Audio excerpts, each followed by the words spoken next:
Candlestick charts, अक्सर इन्हें देखकर लगता है कि ये सिर्फ ऊपर नीचे होता हुआ डेटा है, पर असल में ये बाजार की लड़ाइयों की पूरी कहानी सुनाते हैं, जहां हर एक कैंडल एक नया पन्ना जोड़ती है। तो चलिए, आज हम इन कहानियों में आने वाले कुछ सबसे मजेदार मोड़ यानी कि रिवर्सल पैटर्न्स को पढ़ना सीखते हैं। हर चार्ट असल में एक जंग का मैदान है। एक तरफ हैं खरीदार यानी बुल्स और दूसरी तरफ हैं बेचने वाले यानी बेयर्स। बुल्स की कोशिश होती है कि कीमतों को ऊपर आसमान तक ले जाएं, जबकि बेयर्स उन्हें नीचे खींचने में अपनी पूरी ताकत लगा देते हैं। ये एक लगातार चलने वाली रस्साकशी है और कैंडलस्टिक्स हमें बिल्कुल फ्रंट लाइन पर ले जाकर दिखाते हैं कि हर पल कौन जीत रहा है। तो फिर असली सवाल तो ये है कि हम बाजार की इन कहानियों में आने वाले बड़े बड़े मोड़, मतलब जो प्लॉट ट्विस्ट्स होते हैं, उन्हें पहचाने कैसे? वो कौन से सुराग हैं जो हमें बताते हैं कि अरे अब हवा का रुख बदलने वाला है? देखिए, इसका जवाब कुछ खास पैटर्न्स में ही छिपा है, लेकिन उन्हें समझने के लिए हमें पहले एक बहुत ही बेसिक पर जरूरी कॉन्सेप्ट को समझना होगा। और वो नींव है प्राइस गैप्स को समझना। ये मुश्किल पैटर्न्स की तरफ बढ़ने की पहली सीढ़ी है। गैप्स हमें एक ही नज़र में बाजार के मूड के बारे में बहुत कुछ बता देते हैं। सीधी सीधी भाषा में समझे तो दो तरह के गैप्स होते हैं।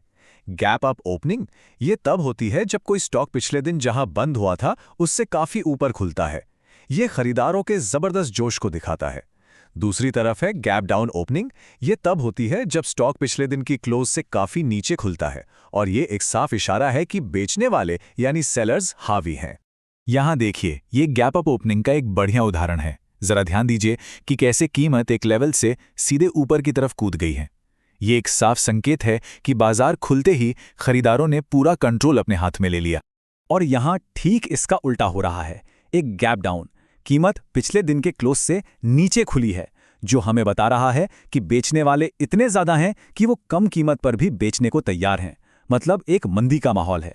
तो ठीक है, अब हम गैप्स को समझ गए हैं, तो हम अपनी कहानी के असली हीरो से मिल सकते हैं।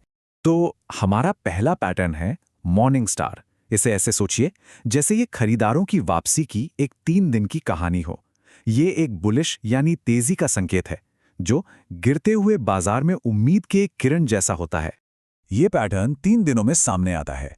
पहले दिन एक लंबी लाल कैंडल दिखाती है कि बेयर्स का पूरा कंट्रोल है, वो बाजार को नीचे ले जा रहे हैं। फिर आता है दूसरा दिन। बाजार गैप डाउन के साथ खुलता तो है, लेकिन दिन के आखिर में एक बहुत छोटी बॉडी वाली कैंडल पर बंद होता है, जिसे डोजी या स्पिनिंग टॉप कहते हैं। इसका सीधा मतलब है कंफ्यूजन। बेयर्स की पकड़ अब कमजोर हो रही है। और फिर तीसरे दिन बाजार गैप अप के साथ खुलता है और एक मजबूत नीली कैंडल बनती है, जो पहले दिन के नुकसान की अच्छी खासी भरपाई कर देती है। ये बुल्स की वापसी का एक ऐलान है। और ये देखिए पूरा मॉर्निंग स्टार पैटर्न एक्शन में।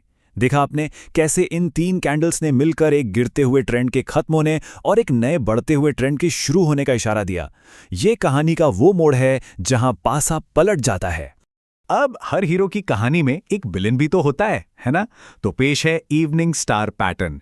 ये मॉर्निंग स्टार का बिल्कुल उल्टा है, आईने में उसकी परछाई जैसा, और ये एक बेरिश यानी मंदी आने का संकेत देता है।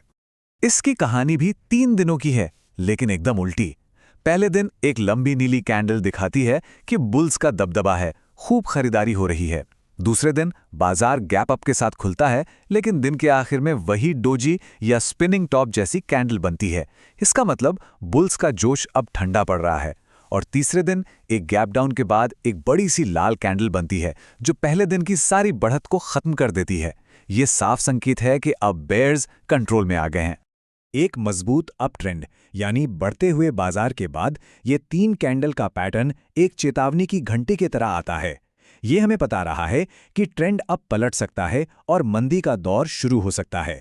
तो हमने कहानी के किरदारों को तो समझ लिया, लेकिन एक ट्रेडर के लिए सबसे जरूरी हिस्सा तो अब आता है।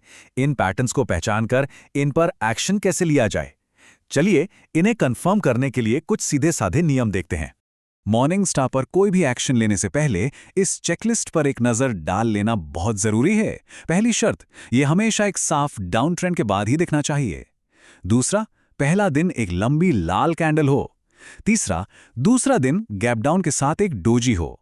और आखिरी, तीसरा दिन गैप अप के साथ एक नीली कैंडल हो, जो पहले दिन की बॉडी के आधे से भी ऊपर जाकर बंद हो। अगर ये सारी शर्तें पूरी होती हैं तो सिग्नल काफ़ी मजबूत माना जाता है।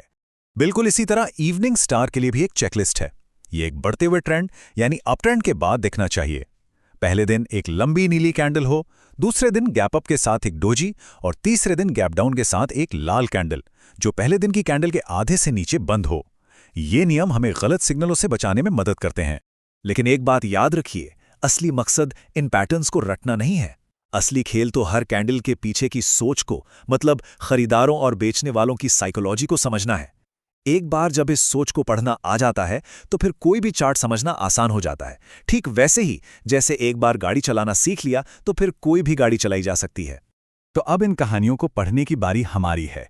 अगली बार जब कोई चार्ट सामने आए तो उसे सिर्फ ऊपर नीचे जाती लाइनों की तरह मत देखिए। उससे पूछिए, यहाँ की कहानी क्या है और ये हमें क्या बताने की कोशिश कर रही है।